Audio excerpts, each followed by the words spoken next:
সিলেটের আতিয়া মহলে চলছে সেনা অভিযান, শঙ্কায় এলাকা ছেড়ে যাচ্ছেন অনেকেই। লাইসেন্স ছাড়া গাড়ি চালালেই গ্রেফতার, সড়ক পরিবহন আইনের খসড়া মন্ত্রিসভায় অনুমোদন, জাল লাইসেন্সের সর্বোচ্চ শাস্তি 2 বছরের জেল।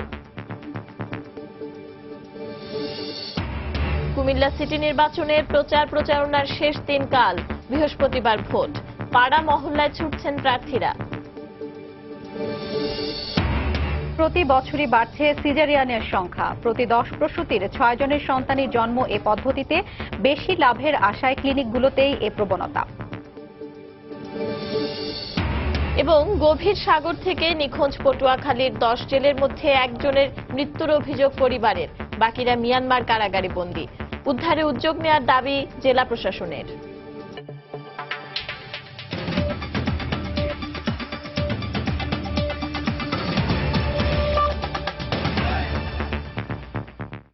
বাংলা সময়ের সঙ্গে আছি আমি পারমিতা হিম এবং আমি হাফসাতুন্নেসা। সিলেটের জঙ্গি আস্তানা আতিয়া মহলে 48 ঘন্টারও বেশি সময় ধরে চলছে সেনাবাহিনীর অভিযান অপারেশন টুয়াইলাইট। রাতে বন্ধ থাকার পর আজ সকালে আবারও শুরু হয় অভিযান। সেনাবাহিনীর পক্ষ থেকে জানানো হয় এখনো একাধিক প্রশিক্ষিত জঙ্গি আতিয়া মহলে অবস্থান করছে। এদিকে গ্রেনেড হামলার ঘটনায় মোগলাবাজার থানায় অজ্ঞাত কয়েকজনকে আসামি করে মামলা করেছে পুলিশ। সিলেট থেকে আব্দুল আহাদের তথ্য ও দিগেন সিংহের ছবি নিয়ে ডেস্ক রিপোর্ট।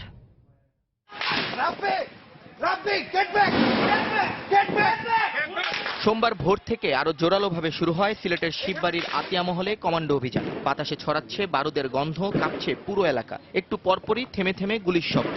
তৃতীয় দিনের মতো বাড়িটির চারপাশে সাঁজোয়া যান নিয়ে অবস্থান করছে প্যারা কমান্ডো সদস্যরা। সেনাবাহিনীর অব্যাহত অভিযানে বাড়ির ভেতর থেকে জঙ্গিরাও পাল্টা আক্রমণের চেষ্টা চালাচ্ছে। এরপর দুপুরের দিকে বাড়িটি থেকে হঠাৎই কালো ধোঁয়া বের হতে থাকে। মুহূর্তেই ধোঁয়ায় ছেয়ে যায় চারদিক।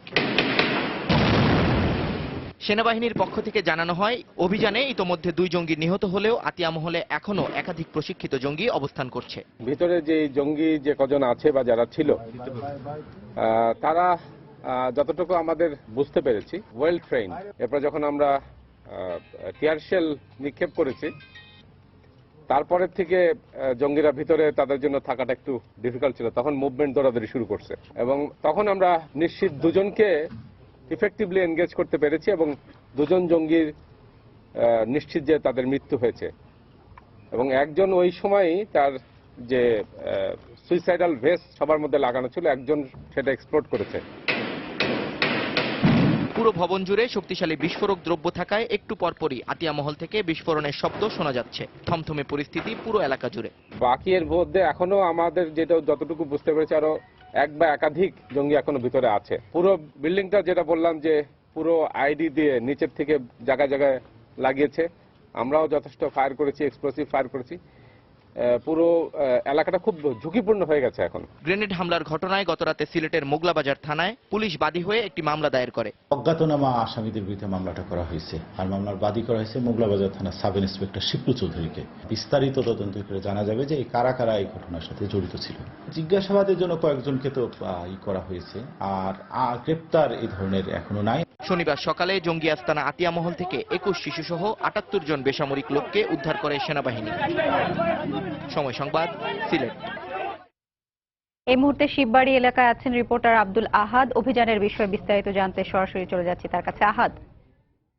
হ্যাঁ হাফসা, আপনি যেমনটি বলছিলেন যে এখনকার অবস্থা হলো যে এখন থেকে প্রায় 3 ঘন্টা আগে আমরা যেখানে আছি এখান থেকে একটি বড় ধরনের বিস্ফোরণের শব্দ শুনেছিলাম। এরপর থেকে এখন 6টা বাজে, এই যে 3 ঘন্টা যে গ্যাপ হয়েছে এই গ্যাপ সময়ে আমরা কোনো বিস্ফোরণের শব্দ বা কোনো গুলির শব্দ আমরা শুনতে পাইনি।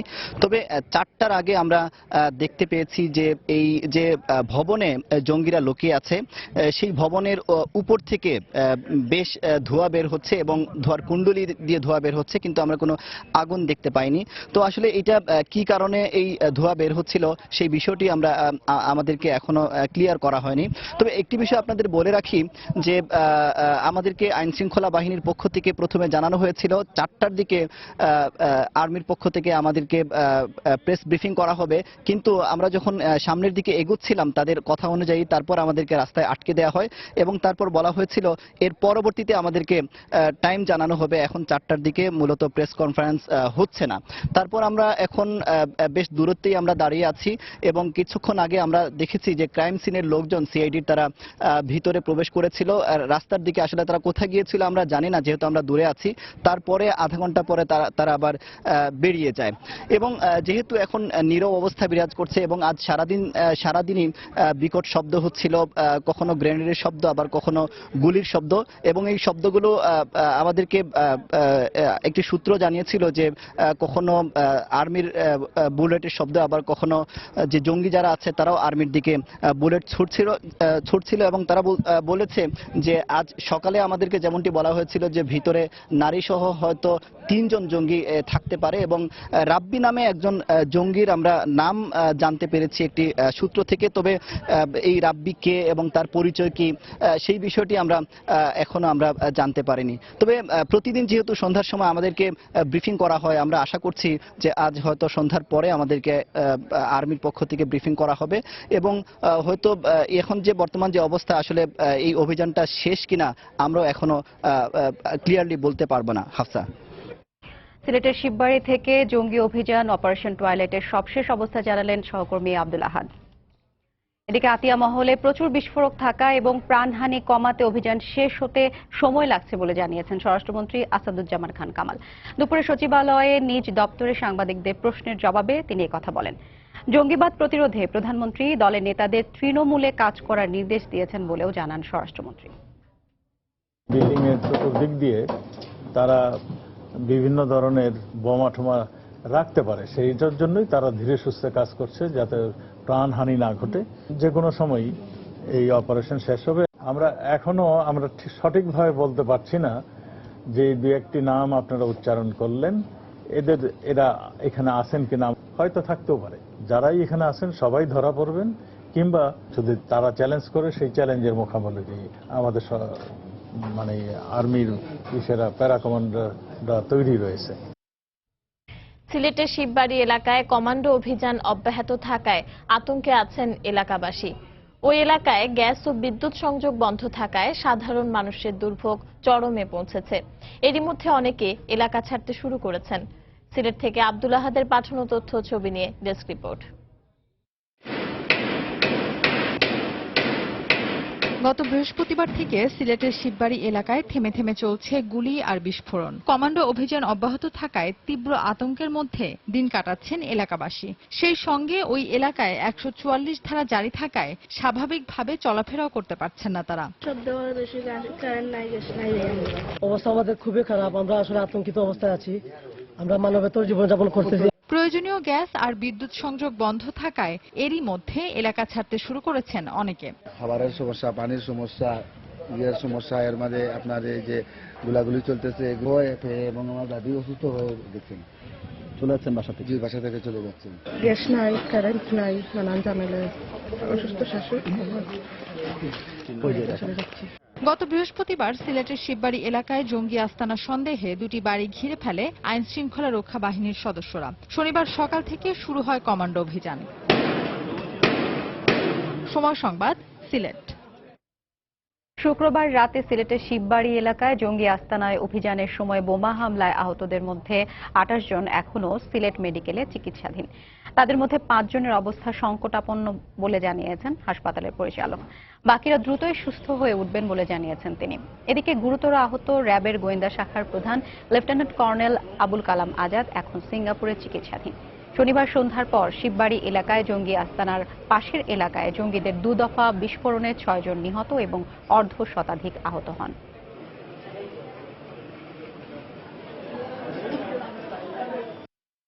আজকে পর্যন্ত 28 জন আছে, তার মধ্যে 5 জন পোস্টমর্টেম আছে। এরা তো অবশ্যই ক্রিটিক্যাল। তো আমরা হোপফুল যে ইনশাল্লাহ আমাদের চিকিৎসা যদি এদের হয় হয়তো ভালোই হতে পারে। আর বাকি মোটামুটি এরা ইয়ে আছে, এর মধ্যে আজকেও কিছু ছাড়ার মতো হবে। এদিকে সিলেটের শিববাড়িতে জঙ্গিদের বোমা হামলার ঘটনায় নিহত 2 পুলিশ কর্মকর্তা সহ 6 জনের বাড়িতে এখন শোকের নীরবতা। কোথাও ছেলে হারিয়ে শোকে স্তব্ধ হয়ে আছেন বাবা মা, আবার কোথাও ভাই হারিয়ে নীরবে চোখের পানি ফেলছেন স্বজনরা। ইকরামুল কবিরের রিপোর্ট, ক্যামেরায় ছিলেন নৌশাদ আহমেদ চৌধুরী। আমরা যাই আমার ভাইয়ের গুণীদের বিচারও। কিছুতেই থামছে না ভাই হারানো এই বোনের কান্না। শনিবার রাতে জঙ্গিদের বোমা কেড়ে নিয়েছে পুলিশ পরিদর্শক মনিরুল ইসলামকে। রাষ্ট্রীয় দায়িত্ব পালনের সময় এমন মৃত্যু কিছুতেই মেনে নিতে পারছেন না তারা। আমার ভাইয়ের মতো পুলিশরা বিডিআর ওরা যেন ধ্বংস না হয়, মায়ের মুখ যেন গালি না হয়। 3 বোনের একমাত্র ভাই ওয়াহিদুল ইসলাম অপু ছিলেন মদন মোহন কলেজের হিসাব বিজ্ঞান বিভাগের 3য় বর্ষের ছাত্র। বছর কয়েক পূর্বে বাবা মারা যাওয়ায় লেখাপড়ার পাশাপাশি দেখাশোনা করতেন পৈতৃক ব্যবসার। শনিবার রাতের বোমা হামলা প্রাণ কেড়ে নিয়েছে তারও। ওদেরকে আমি কিভাবে লেখাপড়া করাইবো, ভরণ পোষণ করাইবো, আমার কিচ্ছু নাই। আমাদের ফ্যামিলির একটা বেঁচে থাকার উপায় যেন প্রধানমন্ত্রী করে দেন, দ্যাটস ইট, আর কিছু চাই না। সিলেটের দক্ষিণ সুরমার কুচাই এলাকার জান্নাতুল ফাহিমের এইচএসসি পরীক্ষার বাকি ছিল আর 1 সপ্তাহ। শখ করে বন্ধুদের নিয়ে শিববাড়ির অভিযান দেখতে গিয়ে ফিরলেন লাশ হয়ে। এরকম যেন আর কোনো মার বাবার কোল খালি না হয়, তার জন্য সরকারের প্রতি আমার বিনীত অনুরোধ রইল। এদিকে নিহত পুলিশ পরিদর্শক মনির ও কায়সারের জানাজা শেষে যে কোনো মূল্যে এই জঙ্গিবাদ রুখে দেবার প্রত্যয় ব্যক্ত করলেন পুলিশ কমিশনার। কারা করেছে সেটা আমরা হয়তো সকলেই জানি, কিন্তু শনাক্ত করব আমরা অবশ্যই। আমরা এই বাংলাদেশের জঙ্গি তৎপরতা রোধ করব, এই মানসিকতা কাজ করে যাচ্ছি। শিববাড়িতে শনিবার রাতে 2 দফা জঙ্গিদের বোমা হামলায় র্যাব ও পুলিশ কর্মকর্তা সহ আহত হন অর্ধশতাধিক। ইকরামুল কবির, সময় সংবাদ, সিলেট। বাংলা সময় আরো থাকছে।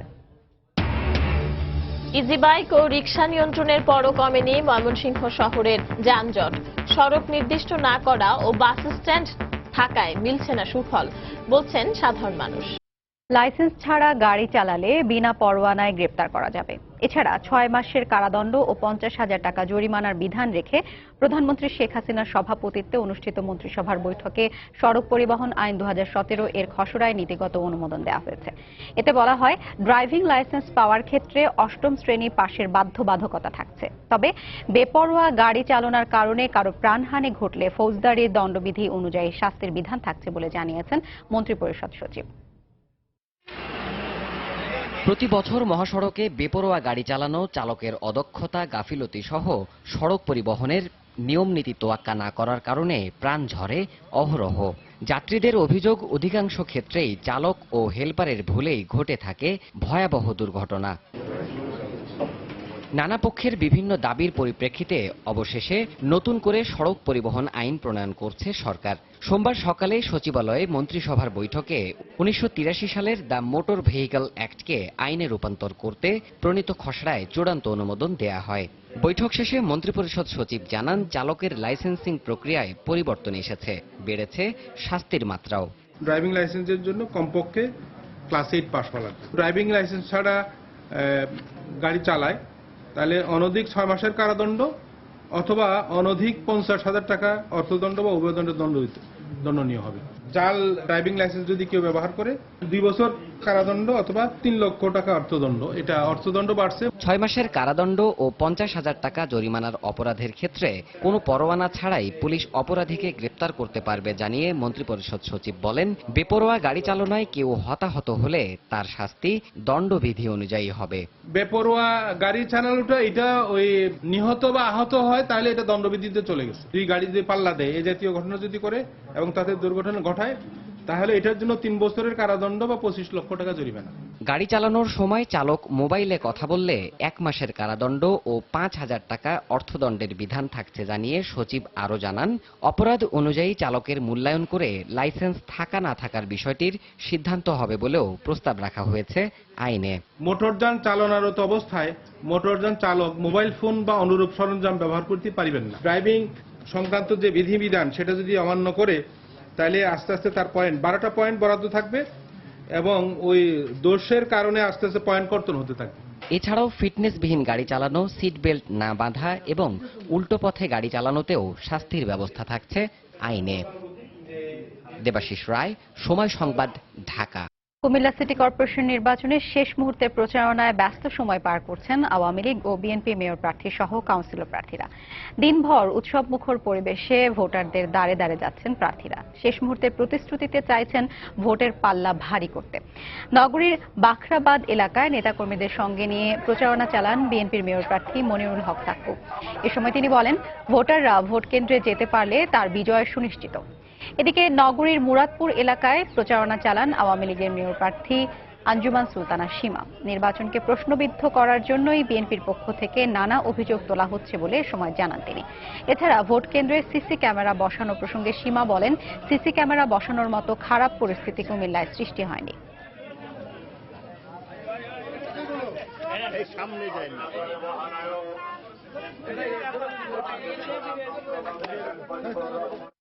এই মুহূর্তে কুমিল্লার কান্দিরপাড়ে আছেন রিপোর্টার মাহমুদ রাকিব। শেষ মুহূর্তের প্রচারণার খবর জানতে সরাসরি চলে যাব তার কাছে।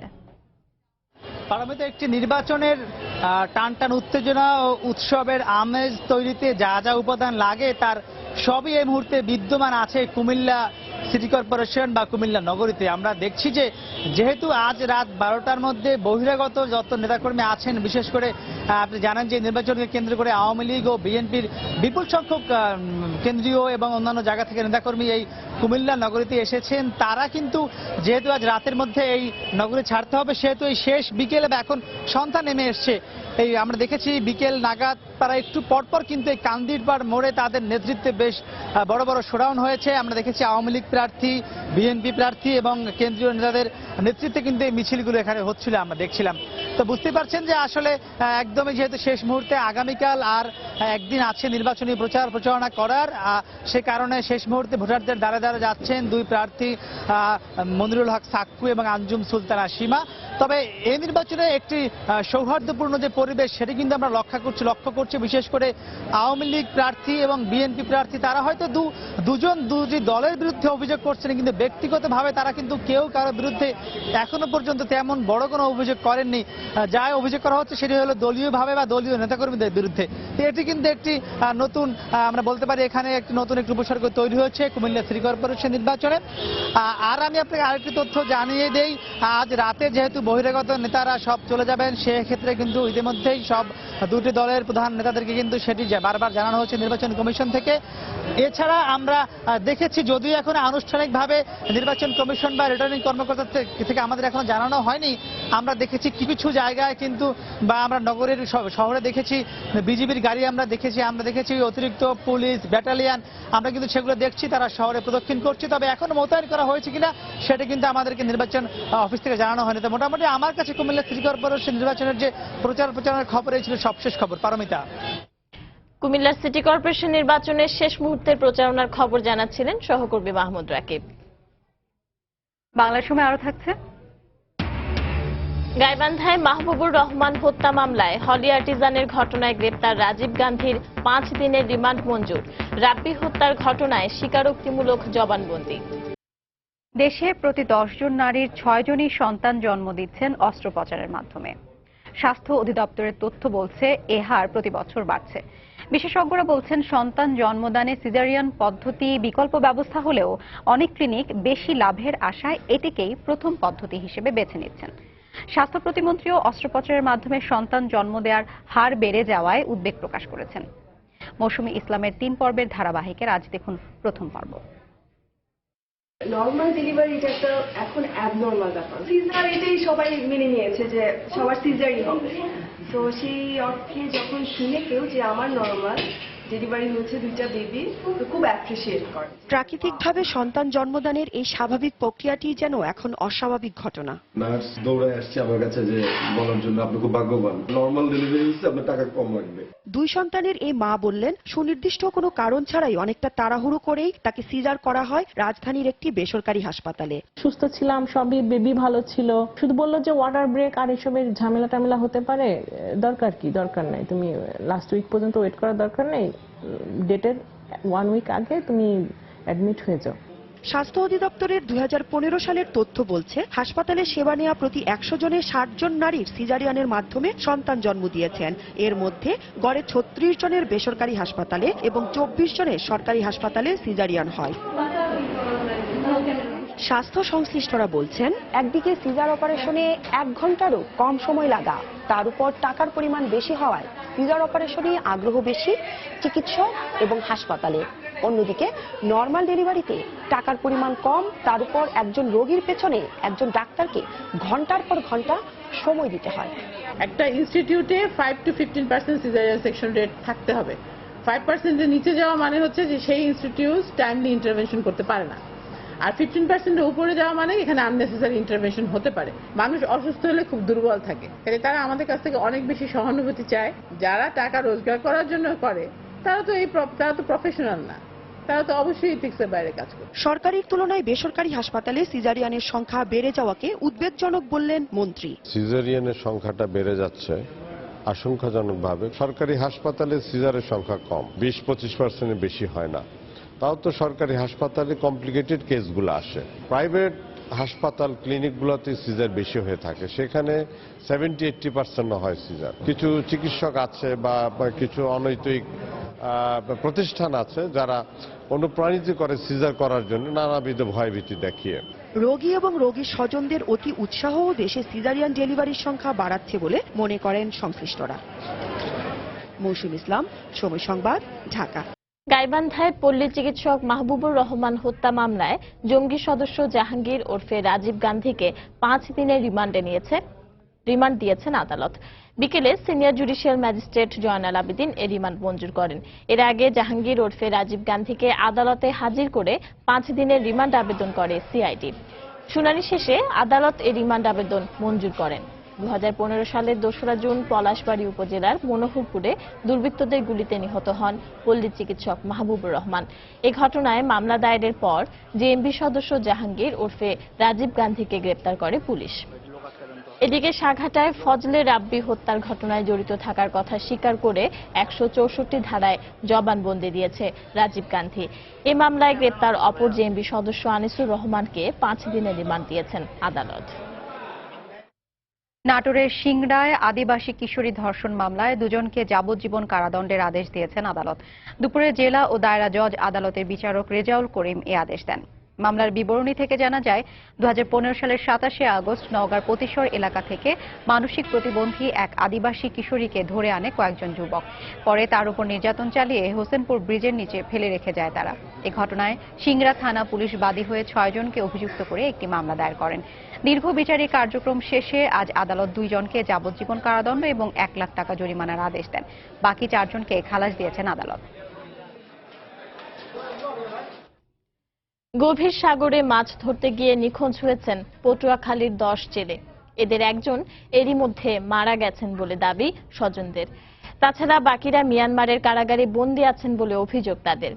বন্দী জেলেদের দেশে ফিরিয়ে আনতে যথাযথ কর্তৃপক্ষের সহায়তা কামনা করেছে মৎস্য সমবায় সমিতি। মোহাম্মদ মনির হোসেন বাদলের তথ্য ও সুজন দামের ছবি নিয়ে ডেস্ক রিপোর্ট।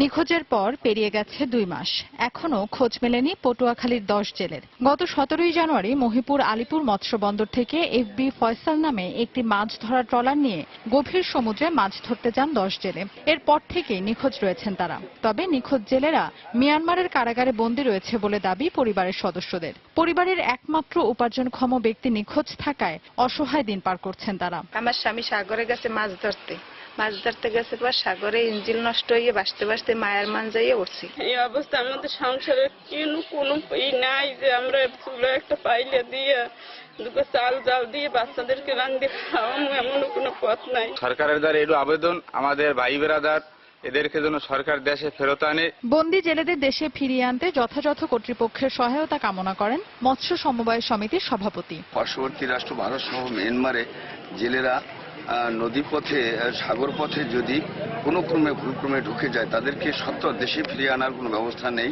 তাদেরকে দেশে ফিরিয়ে আনার জন্য সরকার সহ সংশ্লিষ্ট মহলকে আহ্বান জানাচ্ছি। এদিকে মিয়ানমারের গণমাধ্যমে 10 জেলে আটক এবং 1 জেলের মৃত্যুর খবর প্রকাশিত হয়েছে বলে জানালেন জেলা প্রশাসক। জেলেদের দেশে ফিরিয়ে আনতে যথাযথ ব্যবস্থা নেওয়ার আশ্বাস দেন। মায়ানমারের 2টি পত্রিকায় এ বিষয়ে নিউজ প্রকাশিত হয় যে সেখানে একজন জেলেকে মৃত অবস্থায় পাওয়া যায় এবং 9 জন জেলে সেখানে বন্দী রয়েছে এবং তাদের উদ্ধারের জন্য আমরা স্বরাষ্ট্র মন্ত্রণালয়ে পত্র দিয়েছি। পটুয়াখালীতে প্রায় 50,000 জেলে রয়েছেন যারা জীবনের ঝুঁকি নিয়ে সাগরে মাছ ধরেন। সময় সংবাদ, পটুয়াখালী। ময়মনসিংহ শহরে ইজি বাইক ও ব্যাটারি চালিত রিকশা নিয়ন্ত্রণের পরও কমেনি যানজট। সাধারণ মানুষের অভিযোগ, ইজি বাইক ও ব্যাটারি চালিত রিকশা চলাচলের রাস্তা নির্দিষ্ট না করা এবং শহর থেকে বাস স্ট্যান্ড সরানোর সিদ্ধান্ত বাস্তবায়ন না হওয়ায় কমছে না দুর্ভোগ। জেলা পুলিশ ও পৌর প্রশাসন বলছে স্বল্প সময়ের মধ্যে যানজট সহনীয় পর্যায়ে আনতে চেষ্টা চলছে। হোসেন আলীর ক্যামেরায় হারুনুর রশিদের রিপোর্ট। আমাদের যখন পরীক্ষা থাকে তখন আমরা পরীক্ষাগুলোতে ঠিক সময় যাতায়াত করতে পারি না। স্কুলের সময়টা আমরা ম্যাক্সিমাম হেঁটে যেতে হয় বাচ্চা নিয়ে। ঠিক টাইমে যদি বাইরে নিয়ে যায় তাহলে ওই অফিসই করা যায় না। ময়মনসিংহ এখন বলতে গেলে মানে একদম অটো শহর বলা চলে। অননুমোদিত ব্যাটারি চালিত ইজি বাইক অটোরিকশার দৌরাত্মে প্রতিনিয়ত অসহনীয় যানজটে চরম দুর্ভোগের শিকার শহরবাসী এভাবেই জানালেন তাদের ক্ষুব্ধ প্রতিক্রিয়া।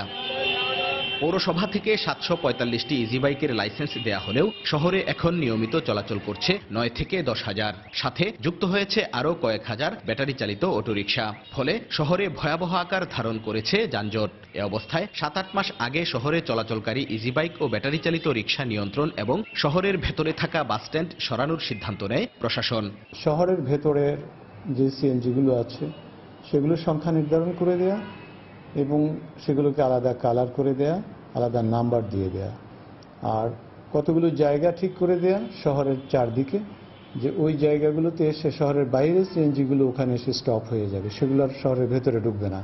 তবে ইজি বাইক ও ব্যাটারি চালিত রিকশা নিয়ন্ত্রণ এবং শহরের ভেতরে থাকা বাস স্ট্যান্ড সরানোর সিদ্ধান্ত দীর্ঘদিনেও বাস্তবায়ন না হওয়ায় হতাশ শহরবাসী।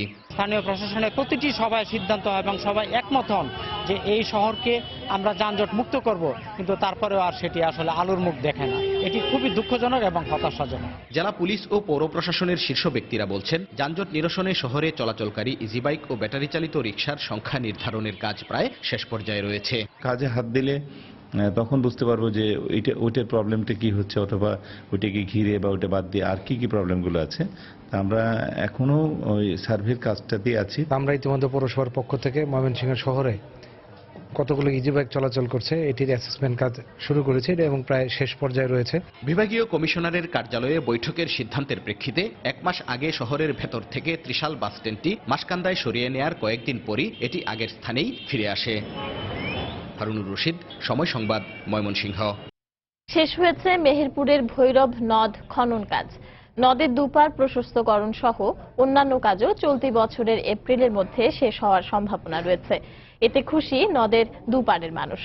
স্থানীয়রা জানান, ভৈরব নদের কাজ শেষ হওয়ার পর পানি প্রবাহ ফিরে এসেছে।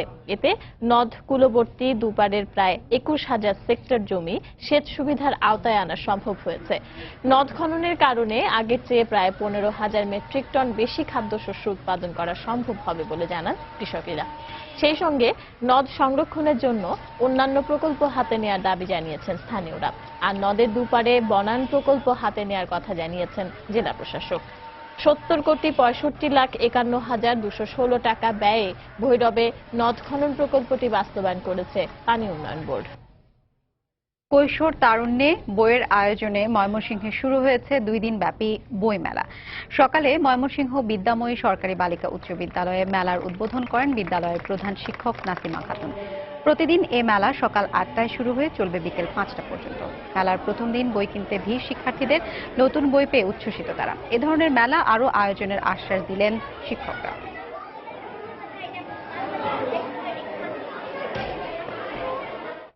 বাংলা সময়ের শীর্ষ সংবাদগুলো জানিয়ে দিচ্ছে আরেকবার।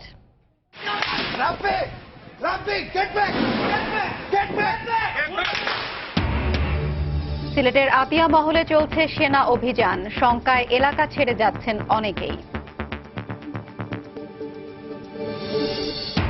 লাইসেন্স ছাড়া গাড়ি চালালেই গ্রেপ্তার, সড়ক পরিবহন আইনের খসড়া মন্ত্রিসভায় অনুমোদন। জাল লাইসেন্সের সর্বোচ্চ শাস্তি 2 বছরের জেল। কুমিল্লা সিটি নির্বাচনের প্রচার প্রচারণার শেষ দিন কাল, বৃহস্পতিবার ভোট, পাড়া মহল্লায় ছুটছেন প্রার্থীরা।